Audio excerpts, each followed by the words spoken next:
Muy buenas noches, ¿qué tal? ¿Cómo están? Tengan la más cordial bienvenida. Esto es Ojo con los Medios por Elavia Yala. ¿Cómo está, doctor? Comandante. ¿Tutto bene? Todo bien. Somos Andrés Sanlari y Mariano Vázquez de este lado de la caja boba. ¿Ve mucha televisión usted? No tanta, poco. Yo no veo casi nada, si no es por trabajo, le Sí. digo. Usted me dice fuera del trabajo. Sí. Sí. Algunas cositas Casi nada. muy puntuales. Bien, empezábamos con Llegas en ese videoclip donde está la compañera Mayra González, que trabaja aquí en el canal, y está filmado en el bus carril que va de Cochabamba a Iquile. Exactamente, el tema Tripulante, el primer corte del último disco de Llegas, que luego se retiró. Y de paso celebramos el retorno del Grillo a tierras bolivianas luego de una temporadita en Argentina donde estuvo estudiando, se siguió formando y a ver si nos trae más bonita música por estos lados. Excelente, y para empezar a dar la vuelta al mundo hoy vamos a hablar de España, de Colombia. Tenemos nuestro analista tecnológico, nuestro super analista tecnológico a Miguel Chacón en el último bloque. Empezamos por España, donde por fin, al fin, doctor, al fin hay novedades. ¿Y qué novedades? Hubo un golpe de timón al interior del Partido Socialista Obrero Español. Le han dado una especie de ultimátum / golpe de Estado a Pedro Sánchez.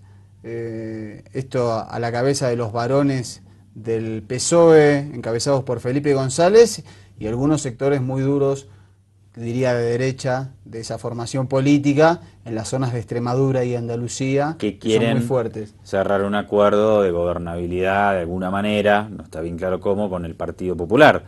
Pero vamos a empezar a ver el reporte de la televisión española, así vamos comentándotelo después. Por fin, ya no, era insoportable, casi un año de todos los días la misma noticia. Dale. Los miembros de la Ejecutiva, Antonio Pradas y Eva Matarín, han sido los encargados de llevar las 17 firmas a Ferraz. Unidas a las 3 vacantes previas, suponen, según los críticos a Sánchez, la mayoría de la Ejecutiva del PSOE, que en un principio estaba constituida por 38 personas, de las que ahora ejercían 35, para forzar la salida del secretario general. Entre los nombres más destacados, el de la presidenta del partido, Micaela Navarro, 2 presidentes autonómicos, el de Castilla-La Mancha, Emiliano García Paje, y el de Valencia, Chimo Puig, también la exministra Carme Chacón y 7 de los 8 del socialismo andaluz, que formaban parte de la Ejecutiva, una de ellas la consejera de Asuntos Sociales. Fuentes de los firmantes reconocen que han tenido dificultades para llegar a las 17 firmas y que de momento no tienen relevo para Sánchez, a pesar de los insistentes rumores sobre Susana Díaz. El objetivo es impedir que el Comité Federal del sábado someta a votación la convocatoria de un Congreso Express y de primarias a la Secretaría General el 23 de octubre, tal como había anunciado Sánchez. En el Partido Socialista se tiene que tener el respaldo de los militantes para dirigirlo. No caben atajos, ni artimañas, ni golpes, aun sujetos a las normas del partido. Todo indica que son algunos y algunas dirigentes del partido quienes han instigado estas divisiones para provocar que en el PSOE no se celebrara un congreso, seguramente para provocar que al Partido Socialista lo dirija una gestora, sin explicar con qué intención política, con qué apoyos, con qué alianzas, fuera del partido me refiero. Políticamente es muy grave, porque en el Partido Socialista hoy se ha querido torcer la voluntad de sus órganos legítimos respaldados por los militantes. Es momento de debatir, de decidir y de que haya una única voz. Los españoles nos están mirando y debemos demostrar que somos capaces de resolver democráticamente y respetando nuestras normas las diferencias en pro del interés general en el próximo Comité Federal del partido. ¿Y ahora qué va a pasar? Yo no tengo la menor idea, ¿eh? Vamos a ver a Felipe González y después hacemos algunas especulaciones. El líder histórico del PSOE. A ver qué dice, dale. Felipe González ha arremetido contra Pedro Sánchez. Dice que no entiende su postura y que se siente engañado. Me explicó que pasaba a la oposición, que no intentaría ningún gobierno alternativo y que votaría en primera votación contra la investidura del gobierno del PP, pero que en segunda votación pasarían a la abstención para no impedir la formación de gobierno. Me siento frustrado, como si me hubieran engañado, no tenía ninguna necesidad. Pedro Sánchez ha contestado enseguida al expresidente y ha dejado clara su posición en el partido. Yo respeto las opiniones de Felipe González como exdirigente del Partido Socialista, pero las decisiones las toma esta ejecutiva y las tomo yo en primera persona, que es el secretario general. Y ha pedido a los compañeros que no estuvieran de acuerdo con el proyecto que él defiende que dieran un paso adelante. Si consideran que ya no forman parte de este proyecto y que no se sienten identificados con el proyecto que yo encabezo, no hace falta que sumen el 50+1. Yo, en su lugar, dimitiría hoy.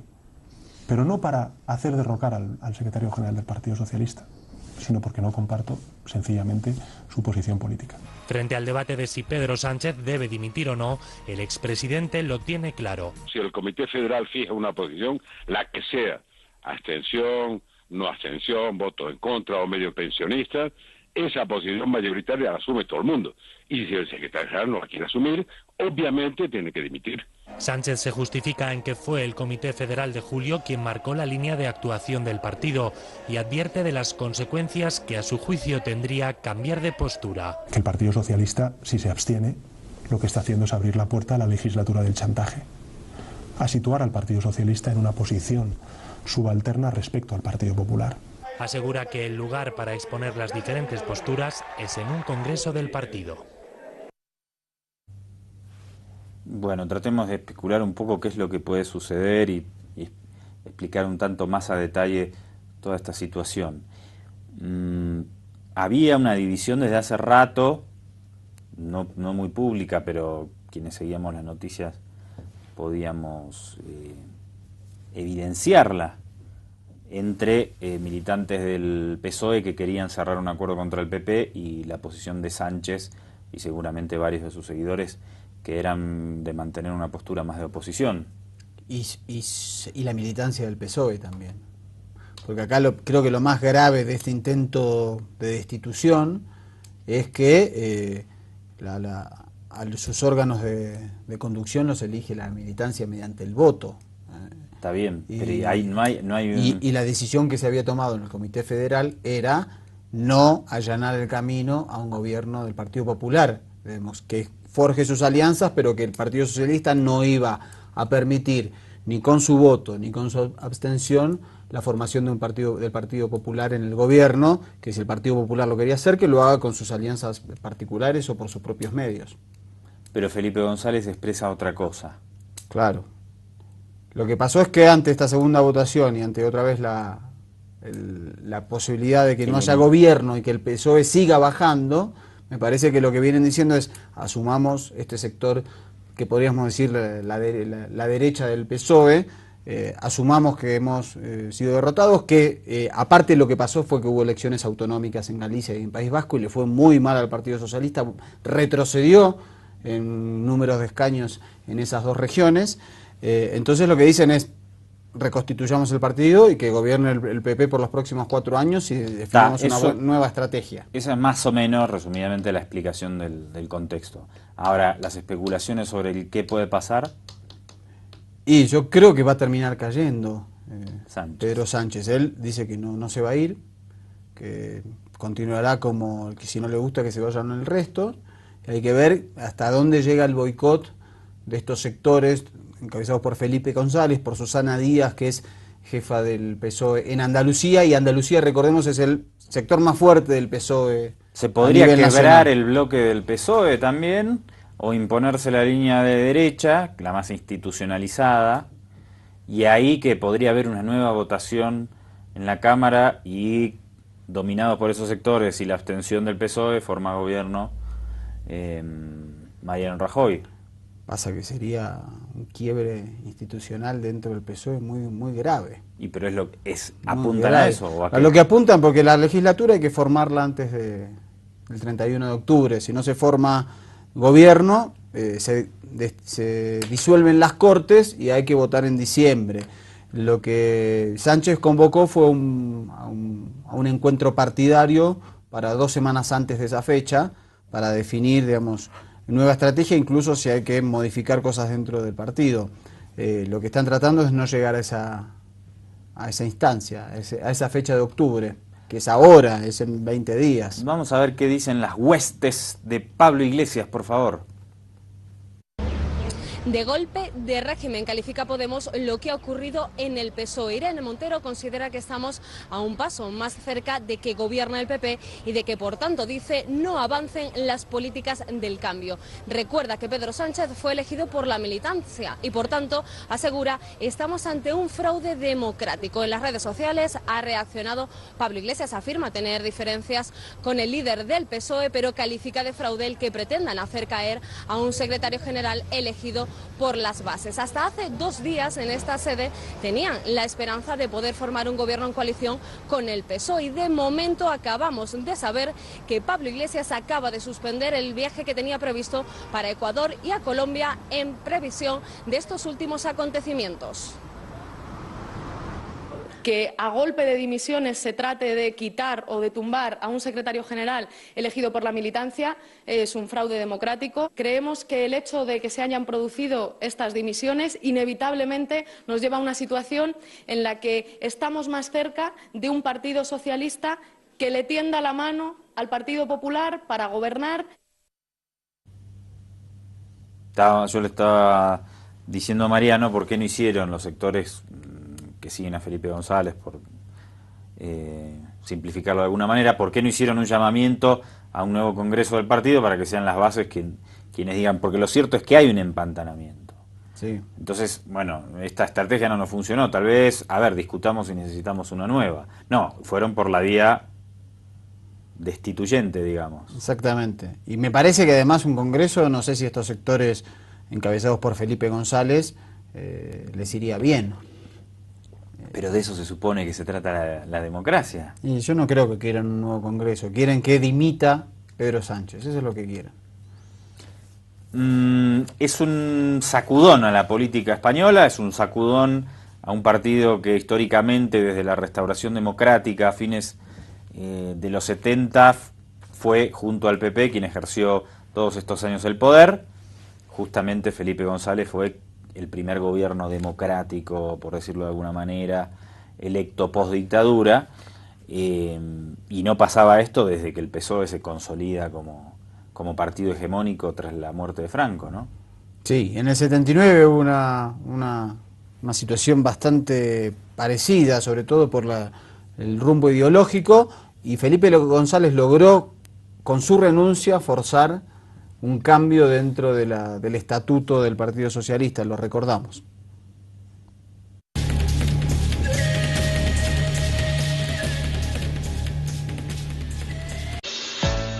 En el 28 Congreso, Felipe González propone al partido abandonar el marxismo, lo que provoca una auténtica convulsión. El marxismo es una gran aportación intelectual, una gran aportación teórica y metodológica que hay que tener en cuenta críticamente, no se puede tomar como un dogma de fe.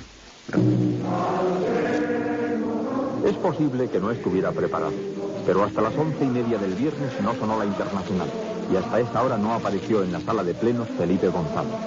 Es posible que fuera solo una simple coincidencia, pero así empezó oficialmente el Congreso Extraordinario del Partido Socialista Obrero Español. Tal y como estaba previsto en casi todos los medios informativos, Felipe González era al final del Congreso elegido de nuevo primer secretario de este partido. Ganaron los partidarios de la concepción de un partido democrático y federal, rechazando el exclusivismo marxista. Bueno, esto es interesante porque esta disputa tiene una larga historia. El Partido Socialista Obrero Español fue durante la etapa republicana, tiene una historia muy combativa y de izquierda, que luego se fue, como sucede en muchos partidos, se fue lavando. No, claro, aparte un partido que tiene 150 años de vida más o menos, un poquitito menos. Y después, efectivamente, de ser un partido republicano, se opuso este último tiempo a que se hiciera un referéndum en España para ver si se suprimía la monarquía, se alió con el Partido Popular para votar el ajuste e instaurarlo en la sacrosanta Constitución española. Se ha ido derechizando y me parece que ese archivo que te mostramos de Felipe González, extorsionando al partido, renunciando a la Secretaría General para que se le suprima de su estatuto el carácter marxista, es una demostración. Y esa disputa, en otros términos, pero llega hasta el día de hoy, donde tenés a un Pedro Sánchez en una línea un poco más progresista, sin exagerar ni un pelo, pero tenés un sector muy conservador ya a esta altura de la vida, liderado por o representado por Felipe González, que terminó siendo un excelso representante de las multinacionales o de las grandes conglomerados empresariales de España en toda América Latina. Sí, aparte Pedro Sánchez, un perfil joven, un hombre que apenas superó los 40 años, doctor en economía, 2 veces diputado. Zapatero me parece que también tenía un perfil progresista. Sí, lo tenía. Sí. Rubalcaba no, después que lo sucedió. Pero bueno, claro, también al clamor de lo que viene pasando, de la situación política, de la pérdida de apoyos del Partido Socialista Obrero Español, de la irrupción de Podemos. Bueno, hay toda una crisis, me parece muy fuerte, sobre el rumbo que va a tomar esta tienda política. Interesante el debate y se abre un futuro de incertidumbre en la política española. Seguramente en las próximas horas tendremos alguna definición algo más clara. Momento de hacer un corte en Ojo con los Medios.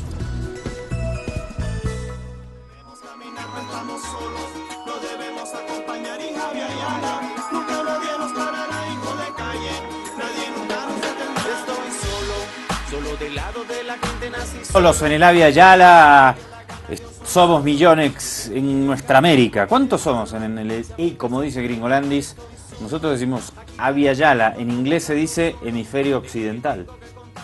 Western Hemisphere. Exactamente. ¿Cuántos seremos? ¿Millones de habitantes? Más o menos unos 800 millones. 800. Somos muchos, ¿no? Unos 400 millones de menos. Sí. La mitad de la India. No, bueno, no sé, la India sí que no se sabe cuántos hay. Ese va a ser el país más poblado del mundo. Más de 1000. Prontito. Sí, mucho más, porque ahí aparte no hay control de natalidad como en China. Mucha gente. ¿Cómo haces para manejar? Imagínate los problemas que hay en Bolivia con 10 millones de ciudadanos. Imagínate con 1.300 millones que tiene China o más de 1.000 y pico que tiene la India. Impossible. Impossible is nothing. Bien, adelante con...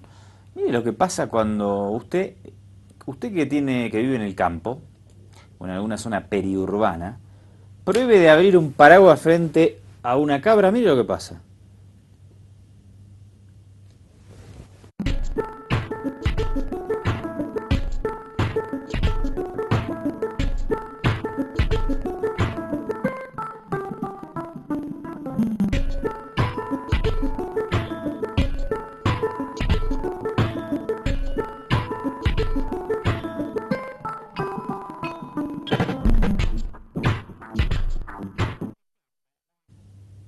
¿Será verdad esto? Sí, es verdad. No todas las cabras, digo porque mañana le van a escribir y decirle abrir el paraguas a mi cabra y no hizo nada. Hagan una cosa, por favor, porque yo no le creo mucho a este video. Haga usted la prueba, quien tiene cabras si nos está viendo, y mándenos el video si es posible. No, ¿sabe por qué es cierto? Porque está repleto de videos con esta... Es un tipo de cabra, no con todas las cabras, y lo que les sucede es que se paralizan por el temor. Entonces, eso es lo que quedan paralizadas durante unos segundos por eso. Entonces no haga la prueba, pobres bichos, si le vamos a causar un estrés, dejen tranquilo. Claro, ese es el tema. El video es extraño, pero... Retiramos lo dicho entonces, no vamos, pobres bichos, que estén dejados tranquilos, que anden morfando por ahí, pasteando tranquilos. No vamos a arruinarle la vida a los pobres bichos, ya suficiente tenemos con las nuestras. Bueno, pasamos, mire, otra vez Estados Unidos. Una vez más. Esto sí, parece que es un tema recurrente. Creo que lo mostramos directamente, creo que ya del otro lado se imaginan qué es. Dale.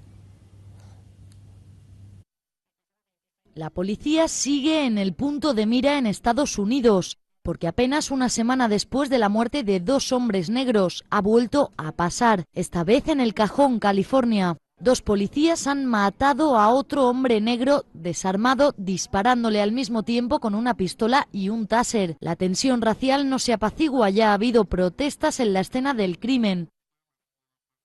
Las autoridades explican que el sospechoso se metió las manos en el bolsillo y tomó posición de tiro apuntando a los oficiales. La hermana de la víctima alega que padecía problemas mentales y que había llamado varias veces a emergencias para que le ayudaran a trasladarlo a un hospital porque estaba muy nervioso. ¿Violencia policial o malentendido? Es lo que tiene que esclarecer ahora la investigación, solo con las imágenes de los testigos, porque la policía no llevaba cámaras en su uniforme. Ojalá sirva de algo, por lo menos la reflexión de esta niña. Una nota de NTN 24 de Colombia, dale. Somos gente negra y no deberíamos sentir esto. No deberíamos tener que protestar porque ustedes nos están maltratando. Hacemos esto porque necesitamos y tenemos derecho.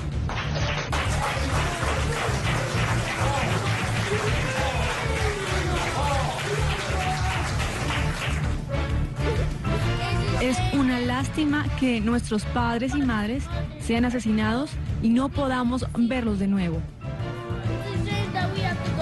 Es una lástima que debamos ir a los cementerios y enterrarlos. Y lloramos, y no deberíamos. Necesitamos a nuestros padres y madres a nuestro lado. Fuerte está la cosa. Pasamos ahora a hablar de Colombia y el proceso de paz que se está llevando adelante en ese país. ¿Qué novedades, Mariano? 2 de octubre, este domingo 2 de octubre, se realiza el plebiscito para definir la aprobación popular de este proceso de paz. Y bueno, se están conociendo nuevas encuestas, lo reporta Pacífico Noticias. Según las últimas encuestas reveladas por la revista Semana, RCN Radio y Televisión, la W y el diario El Tiempo, el sí le gana el no en el plebiscito que se realizará el próximo 2 de octubre. El nuevo opinómetro de Datesco para la W y El Tiempo señala que el 67,1 de los 2.109 encuestados votará sí en el plebiscito, mientras que por el no lo harán el 36,6% de los consultados. Por su parte, la revista Semana, RCN Radio y Televisión revelaron una encuesta hecha por Ipsos Napoleón Franco, en donde el margen de victoria del sí sobre el no es casi del triple. Allí, el 66% de los consultados aseguró que votará afirmativamente en el plebiscito, mientras que solo el 34% se irá por el no. La encuesta realizada por Cifras y Conceptos para Caracol Radio y Red Más Noticias revela que el 62% de los ciudadanos votará sí, mientras que por el no votarán solo el 38%. El que se mantenga la intención de voto mayoritariamente por el sí el próximo 2 de octubre se debe, según varios analistas, al acto de firma del acuerdo de paz con las FARC realizado en Cuba y a la pedagogía realizada a lo largo y ancho del país por los negociadores del gobierno. El acto protocolario de ayer en Cartagena seguramente elevará el número de colombianos aquí y en el exterior, que darán su voto afirmativo y así refrendarán masivamente los acuerdos de La Habana. Y los líderes del cartel de la mentira internacional, léase CNN, entrevistan al presidente Juan Manuel Santos, más precisamente nuestro querido amigo Andrés Oppenheimer, una perlita que no te podés perder. Y yo le diría a esos críticos que usted menciona, es que la alternativa es continuar con esta fábrica de víctimas durante 20 o 30 años más. Ese es el tipo de decisiones que una sociedad tiene que tomar en circunstancias como las que estamos viviendo en Colombia. Si lo que pretenden es que la guerra continúe 20 o 30 años más, pues esa es una opción, vayan y voten no, y continuará 20 o 30 años más. Pero ¿no es una falsa disyuntiva eso, presidente? ¿No podrían decirles, usted no podría decirles a la FARC, señores, yo soy la mejor opción que tienen ustedes para la paz, me quedan tantos años de presidencia, aprovechen, este acuerdo así como está, no lo puedo suscribir porque no tengo el apoyo del país para esto, ustedes tienen que admitir esto y esto. Pero, ¿por qué dice Andrés que no tengo el apoyo? Usted ha visto las encuestas, más que duplicamos los del sí a los del no, entonces pero sí están tengo muy el parejos. apoyo. No, pero 60% versus 28% es parejo. La última encuesta que vi hoy en el periódico dice que el 70% de los colombianos están descontentos con el rumbo del país. No, eso es otra cosa. No me confunda lo uno con lo otro. El proceso de paz. ¿Cuánta gente está apoyando el proceso de paz? Más de 2-1. O sea que hay un apoyo mayoritario y contundente, y usted lo va a ver en las elecciones. Otra cosa es que no les guste el presidente, otra cosa es que no les guste el gobierno, pero el apoyo de paz tiene una gran mayoría a favor de él. No entiendo qué pasa con el periodismo. Pero yo creo que el nivel, vamos a decirlo así, el nivel de mala leche de Andrés Oppenheimer intentando... Haciéndose el tonto. Claro. ¿No? Diciendo, primero le dice, no haga el acuerdo de paz porque la gente no lo quiere. Y claro, el presidente Santos, extrañado, le dice, ¿cómo que no lo quiere? Las encuestas dicen que como mínimo estamos 2-1 respecto al no. Me dice, no, la encuesta que salió está empatada, le dice primero. ¿Cuál encuesta? Están 70-28, no entiendo. Le dice, el 70% del país no está de acuerdo con el rumbo del gobierno. ¿Qué? No entiendo por qué actúan así. Más allá de posturas que puedan tener. Pero bueno, vamos a ver una nota de Pacífico, también noticias sobre cómo puede ser esta transición de la FARC hacia una fuerza política. Dale.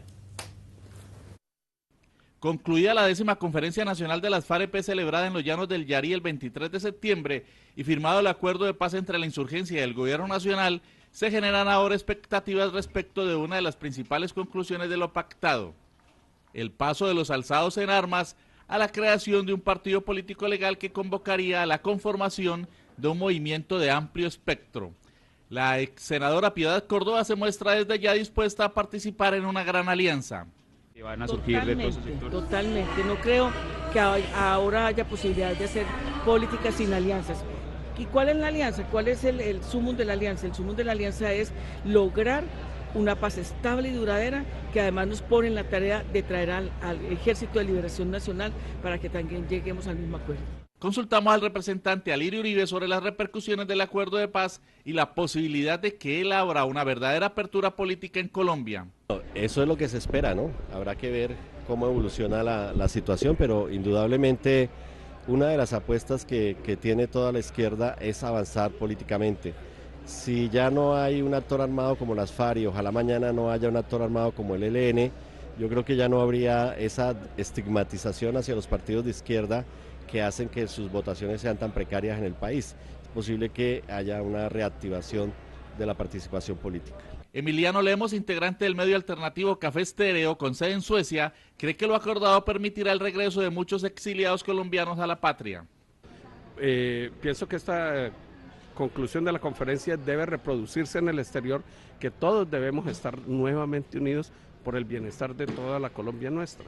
Jairo Camayo, de la Asociación de Cabildos Indígenas del Cauca, hizo una alta valoración del acuerdo para su comunidad. Como colombianos e indígenas y originarios, pues nos merecemos este proceso de paz y poder avanzar en nuestro propósito, digamos, de lucha y de organización como movimiento indígena.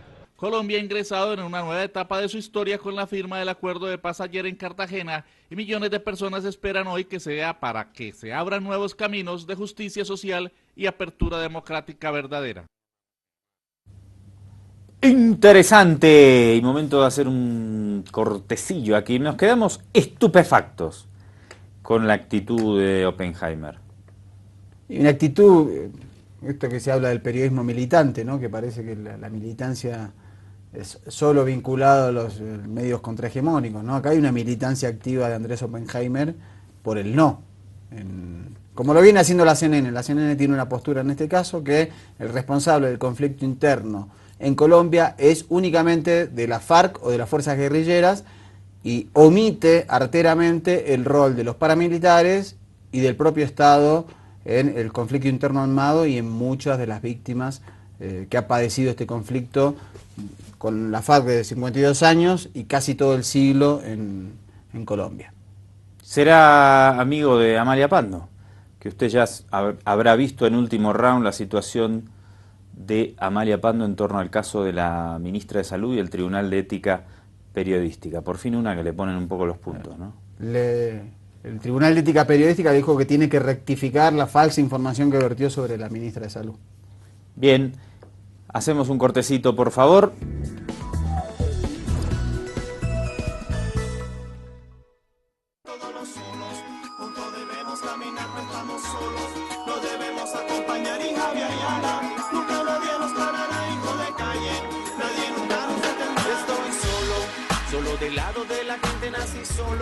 Porque a mamá le dio la gana, yo soy solo.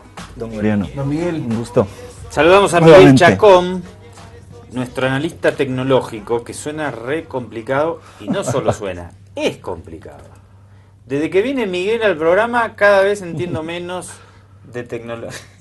No es eso, es que nos presentan las cosas y yo no entiendo. Pero lo importante no es que entienda yo, que ya estoy con unos años encima, sino que los jóvenes que están del otro lado y la gente de mi edad también, o más grande, que es más inteligente que yo, puedan entenderse y ayornarse con las últimas tecnologías. ¿Qué nos vas a...? Igual un poco algunas cositas aprendo. De a poco, pero voy a poco, claro. Claro, estamos en un momentum, no es fácil. momentum tecnológico. ¿Cómo es la percepción de la gente mayor, mayor de 50 años, 60, con la tecnología? Lo que pasa es que hay dos grupos. Hay dos grupos. Son los nativos tecnológicos y los migrantes tecnológicos. Los nativos nacieron con la tecnología. Los migrantes son, como dices, personas de otra generación que están migrando a la tecnología. ¿Existe esa definición? Sí, ha sido... Pero los migrantes son un universo grande. Cuando, por ejemplo, cuando yo era niño no había celulares. Bueno, eventualmente yo también. Sí, o sea, estoy en la etapa por eso, de los... pero no es lo mismo yo que tengo 40 años a alguien que tiene 70. Claro. La dificultad para... Veo gente grande que asimila bien, mejor que yo, y otros que burros como yo que... No, lo que pasa es que tiene que haber unas condiciones, ¿no? Condiciones ambientales, condiciones de sociedad para que pueda introducirse la tecnología y también correcciones de mercado, ¿no? Pero de lo que vos percibís como... Existe hay una generación, los millennials, que son una generación, estás en la generación, porque utiliza la tecnología, aplica la tecnología, eventualmente no con las tecnologías de esta nueva generación, pero poco a poco se está comenzando a migrar esa tecnología y comenzar a aplicar y ser parte de tu vida, ¿no?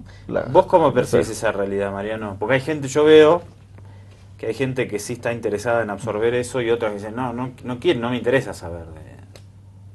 Me parece que... La gente grande, ¿no? Sí, aparte hay una velocidad ahora de los cambios y las nuevas aplicaciones y nuevas opciones tecnológicas, creo que hace un poco a muchos perderse en esa maraña.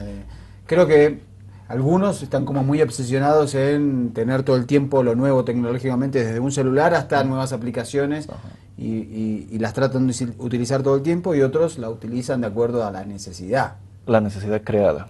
Es lo que hace la tecnología, te crea necesidad. Pero y hay un quiebre cultural con los que nacen ya con la tecnología. Porque es otro código, son otros códigos, ¿no? Yo te cuento la experiencia. Nosotros en nuestras épocas agarrábamos el Walkman y agarrábamos los cassettes y utilizábamos el palito para darle vuelta. Sí.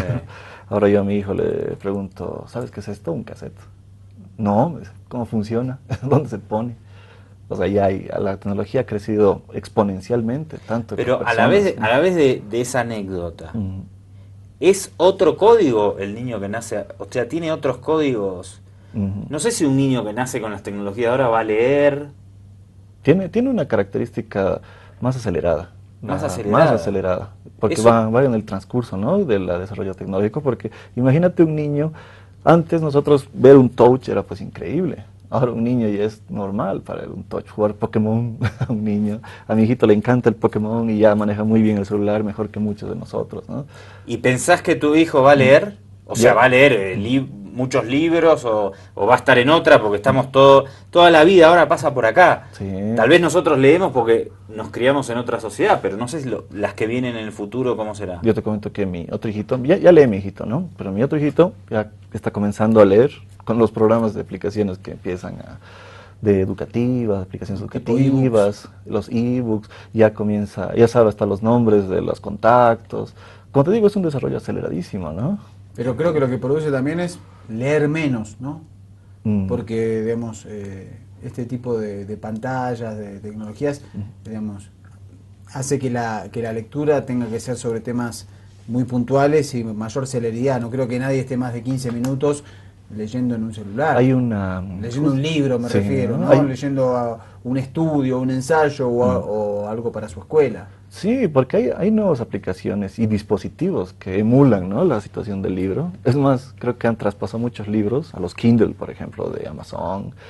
Pero necesariamente libros, ¿no? Toda esta tecnología no nos empuja a una sociedad más superficial, por decirlo de alguna manera. Es una sociedad más no, interactiva no.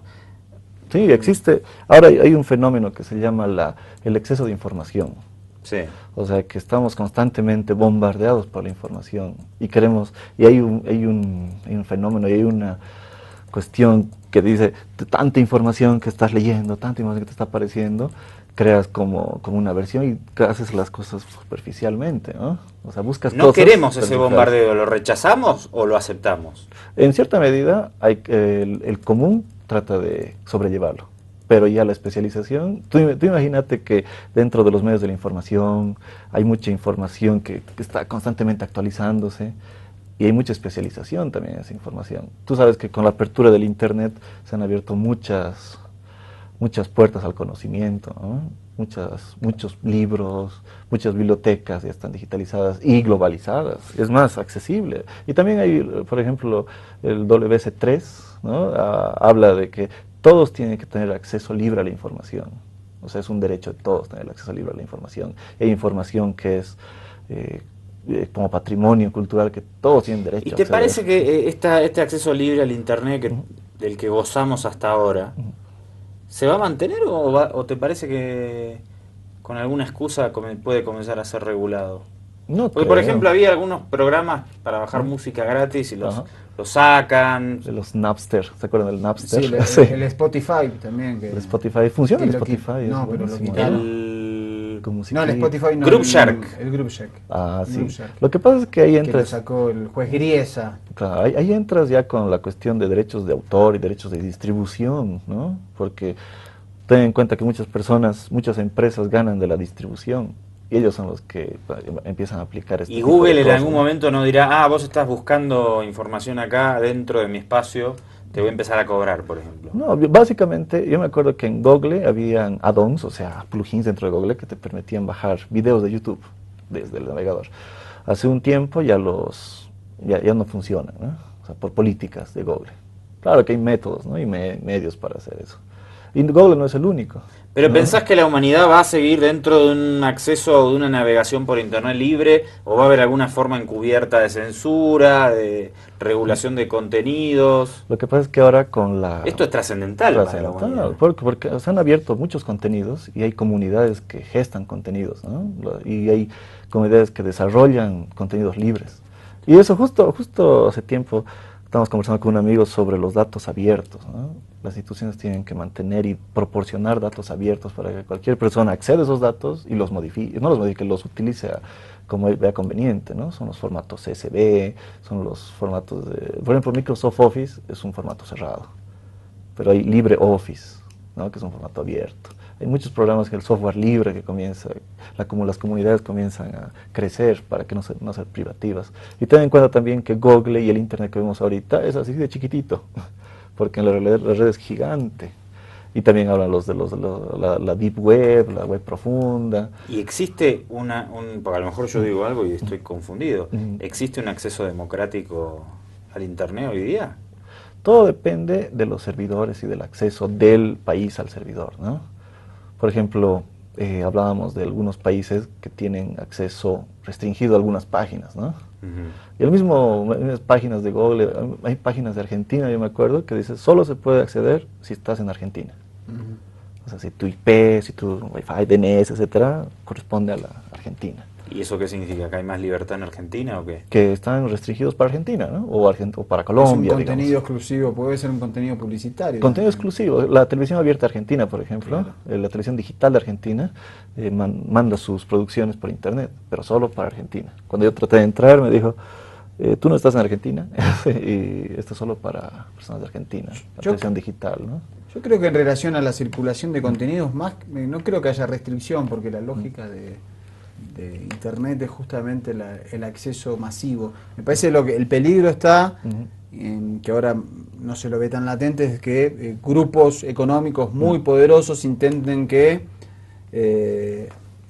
sus contenidos se acceda primero, es decir, que se empiece a generar una cuestión piramidal por poder económico del acceso a esos contenidos. Mira, yo tengo una experiencia, bueno, estaba conversando igual con un grupo, se habla mucho de Corea del Norte, como dicen, ¿no? Se habla mucho de las restricciones de Corea del Norte, que pasa esto en Corea del Norte, y cuando vos en el buscador, lo primero que te sale es Corea del Norte, terrible, ¿no? Y justo por eso fue la charla, decían, claro, es que los accesos al contenido están financiados y están apuntados para que la gente vea primero eso, ¿no? O sea, que primero acceda a ese contenido. Y eventualmente muchas personas ven como Internet como la palabra, ¿no? O sea, es lo que pasa, pero no tienen acceso exactamente. Es que todos usamos, casi todos, usamos Google. Y Google... Y eso es un filtro. Yo busco algo en Google y de alguna manera Google lo filtra. Sí, igual que, claro, exactamente. No sé qué nivel de... Sí, pero uno a veces, poniendo palabras claves, se da cuenta de que hay cierta horizontalidad. Digamos, se nota que hay cierta horizontalidad porque no necesariamente te aparecen contenidos de... accedes a una cultura contrahegemónica a través de Google. Exactamente, y me parece que lo que se va a jugar en los próximos años es que estas empresas de punta, estos sectores concentrados de la economía quieran que haya una filtración de información que los beneficie a ellos. Claro, ten en cuenta que Google es un buscador, es una empresa, ¿no? Es una empresa que ha basado su modelo de negocio en la búsqueda masiva y en la recopilación de datos, en el Big Data, ¿no? Y eso es lo que utiliza y segmenta mercados por gustos y publicita a los mercados por los gustos. ¿Y ha logrado ser un espacio monopólico o no? Ahora, hoy por hoy está gigante. Y ten en cuenta que Google... Con los correos electrónicos, además. Sí, Gmail prácticamente es el correo electrónico. Pero en América Latina usamos mucho Google. No sé, ¿en Europa también o hay otros buscadores más? Eso te decía. Google es gigante, pero hay otros. Por ejemplo, hace tiempo tenía uno que era Altavista, Yahoo, el Bing también, ¿no? Y en Rusia hay otro buscador, ¿no? En China hay otro buscador. En China, por Entonces ejemplo... no es tan monopólico. Es monopólico en nuestra región, pero no. Es grande. Tú puedes acceder a cualquier buscador, pero como decían, se ha googleificado, ¿no? O sea, están entrado a... pero eso es en América. En América. Me acuerdo que había un buscador aquí que era búscalo más, algo así, búscalo todo, y se lo comió Google. Claro. O sea, esa es una característica de las empresas grandes. De hecho, hoy decís, se ha convertido en un verbo, ¿no? Sí, googlealo. Y yendo, digamos, haciendo la conexión, te puedo decir que Google comenzó como una startup. Teníamos que hablar hoy de startups, Miguel, pero ya no tenemos tiempo. Entonces la próxima te voy a hablar de los startups y de la característica increíble que manejan este crecimiento exponencial de la tecnología, ¿no? ¿Por qué es exponencial? Como decía... tenemos que ir. Ya, vámonos. la próxima vamos a hablar de startups. Perdón que nos fuimos para otro lado, pero me parece que es importante que charlemos estas cosas. No, es bien interesante y en Bolivia tienen que haber más emprendimientos y más apertura a este tipo de contenidos, ¿no? Perfecto. Gracias, Miguel. Nos vemos el próximo miércoles. Nos vemos el próximo miércoles. Gracias. Dale, un abrazo grande. Chao, don Miguel. Doctor. Chau, don Hasta mañana. Chao, don doctor. Doctor. Nos encontramos mañana a 10:30. Dale. Porque a mamá le dio la gana.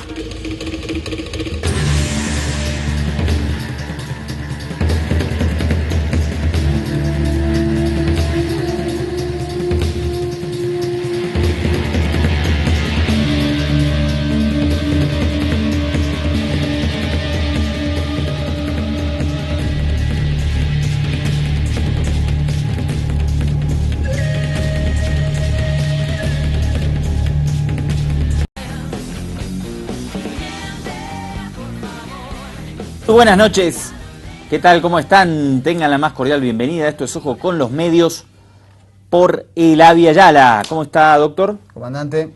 ¿Tutto bene? Todo bien. Somos Andrés Allar y Mariano Vázquez de este lado de la caja boba. ¿Ve mucha televisión usted? No tanta. Yo no veo casi nada, si no es por trabajo, le Sí. digo. Usted me dice fuera del trabajo. Sí. Sí. Algunas cositas Casi nada. muy puntuales.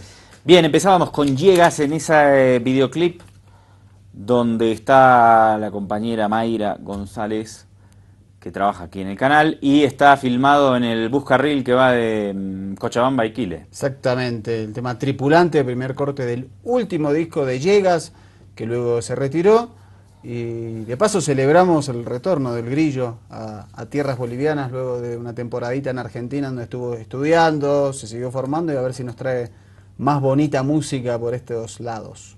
Excelente, y para empezar a dar la vuelta al mundo hoy vamos a hablar de España. Yo no tengo la menor idea, ¿eh? Vamos a ver a Felipe González y después hacemos algunas especulaciones. El líder histórico del PSOE. A ver qué dice, dale.